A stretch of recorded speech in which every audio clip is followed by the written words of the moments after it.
Welcome to Standard Chartered Money Insights, a podcast series by Standard Chartered Bank that brings you market views and insights on the go.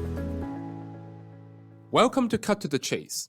Today is Tuesday, the 15th of October. I'm Daniel Lam, your host for the podcast. We're now in the final stages of the US elections. Now, back at the start of August, we published our thoughts on the US election scenarios and the policy and market implications.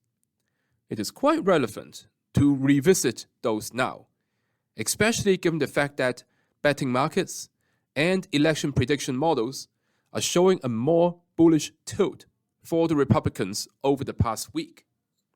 Take note that the Republican sweep is surging in probability from 30% the weekend before to 40% last Friday, becoming the single most likely scenario. And that is the most bullish case for risky assets because there would be rising probability of corporate and personal tax cuts.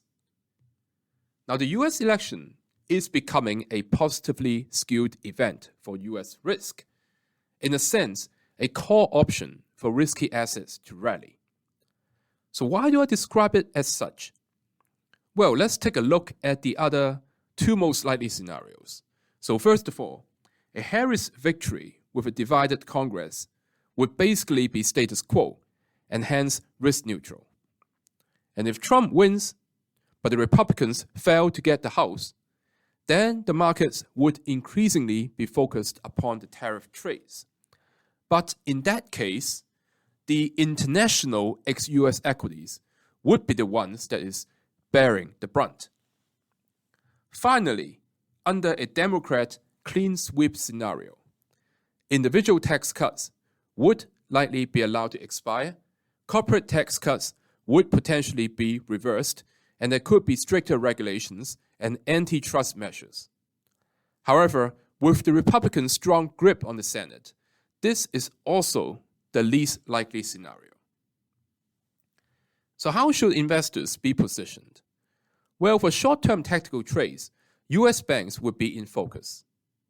The recent macro data, which has outperformed expectations, is supportive of a soft landing and lends tailwind to banks. The earnings season has been going well for the banks so far. The other area to watch out for would be energy equities. These are traditional beneficiaries of a Republican sweep and also potential gainers from the tension in the Middle East and firmer oil prices. That is all from me for today. As always, if you enjoyed this podcast, please don't forget to rate and like it. Thanks for listening, and we wish you a happy day ahead. Thank you for listening to Standard Chartered Money Insights, a podcast series by Standard Chartered Bank. For more details, visit Market Views on the Go on our website or click the link in the description.